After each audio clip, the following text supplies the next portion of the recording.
Iran ఇప్పుడు condition ఏం పెడతారంటే వాసుదేవన్ గారు, ఐ థింక్ యుద్ధం ఆపాలంటే మా ఆయిల్ ఇంటర్నేషనల్ మార్కెట్లో అమ్మడానికి మమ్మల్ని అలౌ చేయాలి, మా గ్యాస్ ఇంటర్నేషనల్ మార్కెట్లో అలౌ చేయడానికి మమ్మల్ని అలౌ చేయాలి.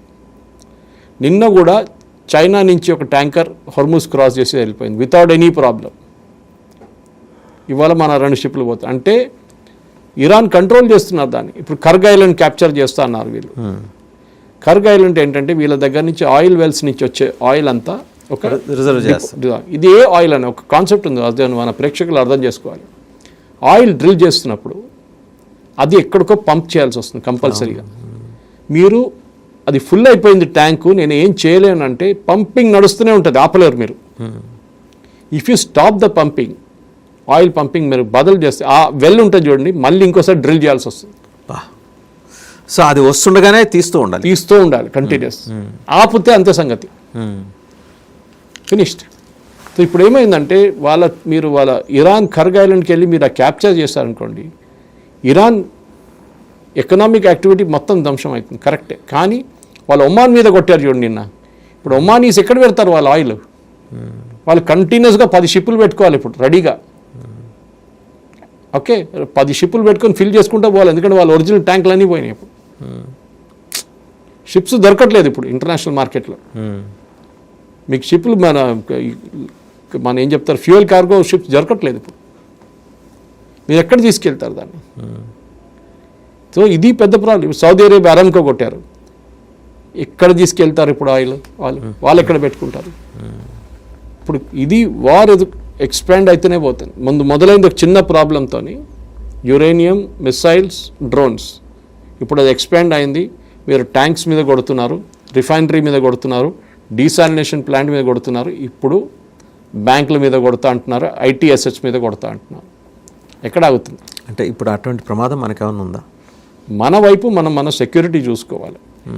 ఫర్ ఎగ్జాంపుల్ నిన్న ఒక పిచ్చోడు, ఒక ఫెలో, మన దగ్గర ఎల్బిట్ సిస్టమ్స్ అని ఉంది ఇక్కడ హైదరాబాద్లో. It's an Israeli Adani joint venture. దాంట్లో మిసైల్స్ తయారు చేస్తారు చాలా మటుకు.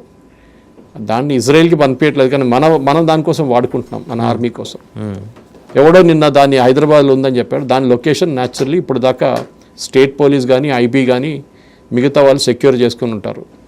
కావాలంటే కొన్ని ఏరియల్ ప్రొటెక్షన్ కూడా ఇస్తారు వాళ్ళు, యాంటీ ఎయిర్క్రాఫ్ట్ కానీ ఏదో పెడతారు, ఎవడైనా పిచ్చోడు వచ్చి మిసైల్ కొడితే ఏమైనా చేస్తే. అట్లాంటి మన దగ్గర ఉన్న అసెట్స్ కూడా కాపాడుకోవాల్సి వస్తుంది. అమెరికన్ అసెట్స్ హైదరాబాద్లో ఏమేమి ఉందో దానికి కూడా సెక్యూరిటీ ప్రొవైడ్ చేయాల్సి వస్తుంది. మనకు చెప్పలేము, స్లీపర్ సెల్స్ ప్రతి దేశంలో ఉన్నారు. అమెరికా భయపడుతున్నారు. America is given a warning, FBI ఒక వార్నింగ్ ఇచ్చారు నిన్న. న్యూయార్క్ కానీ మిగతా సిటీస్లో, ఇట్లాంటి హై డెన్సిటీ సిటీస్లో ఎప్పుడైనా దాడి జరగవచ్చు. But as it is we don't have American assets here in. ఎందుకులేదు సార్, ఇద్దరు మైక్రోసాఫ్ట్ క్యాంపస్ ఉంది, you have huge number American companies. Boeing ఉంది మీ దగ్గర అడిబట్లలో, మీకు 30, 40, 50 కంపెనీలు ఉన్నాయి Hyderabad. So you must be very careful కదండి. చాలా కేర్ఫుల్ ఉండాలి. I think the state police వాళ్ళు చూసుకుంటారు, మనం చెప్పక్కర్లేదు వాళ్ళకి. They have their own intelligence apparatus. Even central government వైపు నుంచి కూడా అడ్వైస్ వచ్చి ఉంటుంది.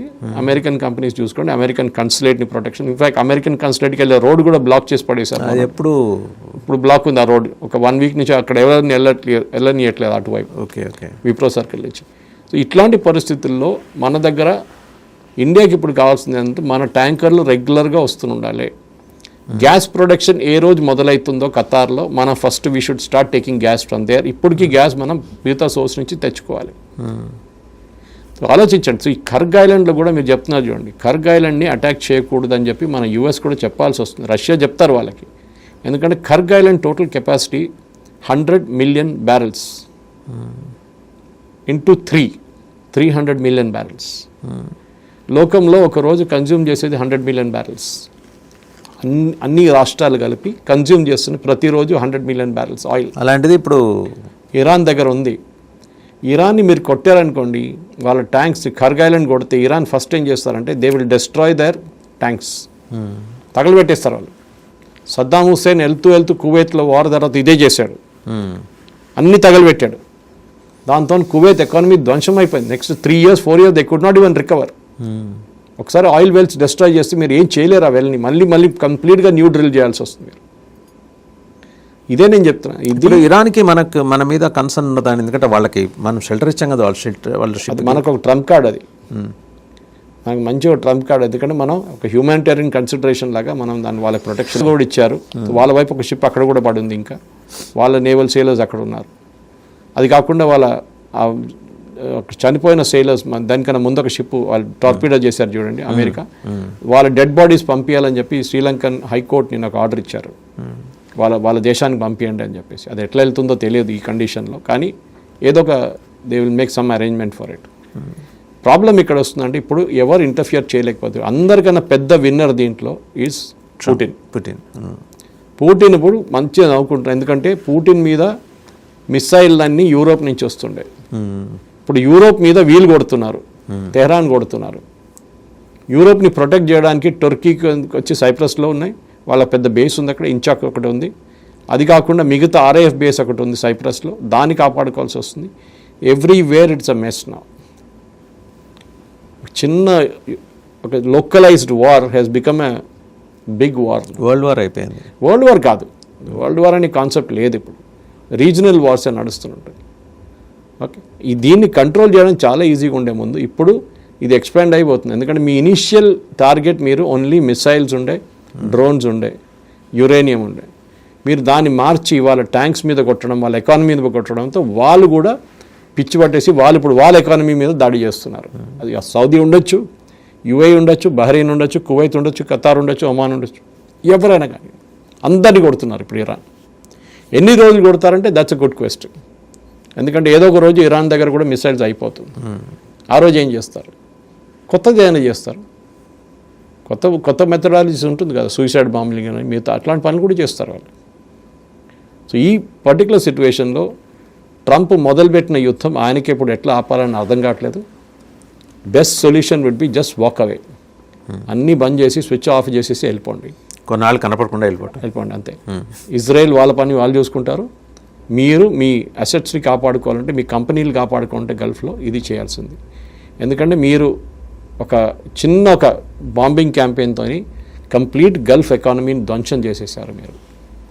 Your destroyed entire Gulf economy, not just Gulf, ప్రతి దేశం ఇప్పుడు ఇంపాక్ట్ అయ్యింది. అన్నీ కనెక్ట్ అయి ఉన్నాయి కదా సార్, అన్ని అందరి మీద కనెక్ట్ అయి ఉన్నాయి, అందరి మీద. ఎందుకంటే మీరు $per బ్యారెల్ ఇప్పుడు 90 దాకా వెళ్ళింది, 93 వెళ్ళింది, 120 దాకా వెళ్ళి ఉండే, 70లో ఉండేది. ఎట్లా తీసుకొస్తారు దాన్ని ఆ లెవెల్కి? ఇది ప్రాబ్లం ఉండబోతుంది వాసుదేవన్ గారు. ఇంకొక 2 వారాలు 3 వారాలు జరిగితే రెసెషన్ విల్ స్టార్ట్. దీనికన్నా ముందు కూడా మనం చూసాం, ఒక గ్లోబల్ ఎకానమీ మొత్తం ష్రింక్ అవుతుంది. అది కాకుండా చూసుకోవాల్సింది. కానీ ఇప్పుడైతే ట్రంప్ మాట్లాడలేదు, is not able to give a solution. ఆయన కూడా అర్థం కావట్లేదు ఏం చేయాలని. ఇదేం చేశారు, వాళ్ళ అడ్వైజర్స్ అందరు కలిసి ఆయన చెట్టు మీద ఎక్కించేశారు, మీరే హీరో, మీరే ర్యాంబో అని చెప్పి. ఇప్పుడు ఆయన ఏం అర్థం కావట్లేదు ఎట్లా దిగాలి చెట్టు మీద నుంచి. అది ప్రాబ్లం. అండ్ ఫైనల్గా ఒక విషయం చెప్పండి. ఇప్పుడు మనకి హైదరాబాద్లో ఇన్ని వైటల్ ఇన్స్టాలేషన్స్ ఉన్నాయి, అమెరికన్ అసెట్స్ ఉన్నాయి, but at the same time వాళ్ళ ఎంబసీ కూడా ఇక్కడ ఉందిగా, కాన్సులేట్ ఉంది. ఇరాన్ ఆ సాహసం చేస్తుందా? చేయరు. యూజువలీ మనలాంటి దేశంలో వచ్చి ఇట్లాంటి పని చేయరు. కానీ ఏదో ఒక పిచ్చోడు ఉంటాడు. ఇరాన్ అంటారు మాత్కు వాళ్ళతో సంబంధం లేదంటాడు, కానీ ఏదో ఒక రిలీజియస్ మైండెడ్ పిచ్చోడు ఉంటాడు, వాడు ఇట్లాంటి పని చేస్తాడు. ఓకే, ఏదో ఒక కావాలని చెప్పి లో ఇంటెన్సిటీ బాంబో, IEDయో ఏదో తయారు చేస్తాడు, ఓన్లీ పబ్లిసిటీ సేక్ కోసం. అది జరగకూడదు, దాన్ని కాపాడుతుంది. మన గవర్నమెంట్ రెండు రాష్ట్ర ప్రభుత్వం కానీ కేంద్ర ప్రభుత్వం కానీ వాళ్ళు చాలా అలర్ట్గా ఉంటారు, ఉన్నారు, అందులో ఎలాంటి సందేహం లేదు. బట్ జనాలకు అనుమానాలు ఉంటాయి కదా. మీరు చూసారు సైప్రస్ మీద దాడి చేశారు ఫర్ నో రీజన్. అక్కడ RAF బేస్ ఒకటి ఉంది అంతే. ఆ మాట చెప్పి బోయింగ్ ఇక్కడ ఉంది, ఎల్బిట్ ఇక్కడ ఉంది, మైక్రోసాఫ్ట్ ఇక్కడ ఉంది అని చెప్పేసి వాళ్ళ మీద దాడి చేయకూడదు కదా. సో అది చేయకుండా చూసుకోవాల్సిన బాధ్యత ఉంది. నన్ను ఓవేసి తిట్టాడంటే అది నేను మర్చిపోతాను, ఇప్పుడు దాకా నేను మర్చిపోయాను కూడా. కానీ ఆ రోజు చెప్పిన మాట నాది ఇప్పుడు నిజం వస్తుంది. అది అంతే. నాకు భయం అదొకటి ఉంది, ఎందుకంటే నిన్న రాత్రి ఆ న్యూస్ చూసినప్పుడు that we will attack all IT companies in Dubai అని చెప్పంగానే ఇమ్మీడియట్లీ ఇట్ హిట్ మీ. అరే ఇది మన దగ్గర జరిగితే ఏమవుతుంది? ఎందుకంటే దుబాయ్తో నాగదు ఇది. వాళ్ళు రేపు ఇంకెక్కడిని చూస్తారు. వాళ్ళు దుబాయ్ని ఎందుకు పట్టుకున్నారంటే వాళ్ళ ఎకనామిక్ అసెట్ అది మెయిన్గా. వాళ్ళు కంపెనీలు అన్ని కంపెనీలు తెచ్చుకున్నారు. They created ecosystem, beautiful ecosystem. Tax free ఒక హెవెన్ లాగా మారిపోయింది అది. చాలామంది ఎక్స్పాట్రియేట్స్ అక్కడికి వచ్చారు. దీనికన్నా ముందు కూడా ఒక అటాక్లో ఒక I think second or third day వాళ్ళు అమెజాన్ వాళ్ళ డేటా సెంటర్ మీద కొట్టారు. ఆలోచించండి ఎందుకు కొట్టారు? అమెజాన్ వెబ్ సొల్యూషన్స్ వాళ్ళ డేటా సెంటర్ మీద కొట్టారు. ఎందుకంటే that's an economic asset. So వీళ్ళ టార్గెటింగ్ చాలా క్లియర్గా ఉంది వాసుదేవన్ గారు, ఇరాన్ది. They are really calculating and hitting.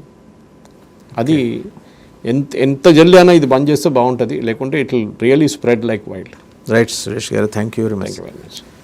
అసలు సురేష్ గారు చెప్తుంటే వినటానికే కొంచెం అండ్ ఒకటి విన్న కొద్దీ అనలైజ్ చేసుకుంటూ వెళ్తుంటే మన కళ్ళ ముందు పిక్చర్ క్లియర్గా కనిపిస్తుంది. అంటే మతి తప్పిన ఇరాన్ గతి తప్పిన వ్యవస్థలతోటి చేసే దాడి ఎంత దుర్మార్గం ఉండబోతోంది.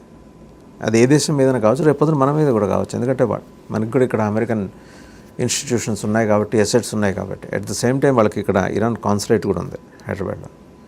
అంటే వాళ్ళకి ఆ విచక్షణ ఉంటే ఇటు రారు. అండ్ వాళ్ళ షిప్ని తీసుకొచ్చి మనకు వచ్చి ఎయిర్పోర్ట్లో పెట్టుకున్నాం, సీపోర్ట్లో పెట్టుకున్నాం, కొచ్చి సీపోర్ట్లో పెట్టుకున్నాం. అక్కడ రక్షణ ఇచ్చాం, వాళ్ళ సైనర్స్కి అందులో ఉన్న సైన్యానికి రక్షణ ఇచ్చాం. ఇంత చేసిన తర్వాత కూడా వాళ్ళకి ఆ కన్సిడరేషన్ ఉంటుందా చెప్పలేం. ఏ కారణం లేకుండా జస్ట్ చిన్న బేస్ ఉందని సైప్రస్ నైలు కొట్టారు.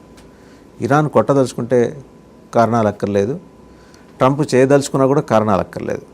ఇప్పుడు ఇద్దరూ వాళ్ళ ఫీల్డ్స్ నుంచి వాళ్ళని వాళ్ళు విత్డ్రా చేసుకోవాలి. సరే, ఇద్దరు గెలిచేశారనుకుని విత్డ్రా అయిపోతే ఏ ఇబ్బంది ఉండదు. బట్ వాళ్ళిద్దరూ గెలిచారని ఎవరైనా వాళ్ళకి చెప్పేవాళ్ళు ఉండాలి. వాళ్ళు ఎవరో ఇవాళ రేపట్లో వచ్చి వాళ్ళకి చెప్పేస్తే ఇద్దరు శాంతపడతారేమో, అప్పటికి కానీ ప్రపంచం కుదుటపడదు. ఇంకోటి భయానకమైన విషయం, 2 వారాలు ఇలాగే కంటిన్యూ అయితే రిసెషన్ స్టార్ట్ అవుతుందంటారు సురేష్ గారు. ఆర్థిక మాధ్యమం 2008లో చూసాం, మళ్ళీ 2026లో చూడబోతున్నామా? ఇది ప్రపంచానికి మంచిది కాదు. ఇది సురేష్ గారు చెప్పదలుచుకుంది. Thank you very much sir. Thank you.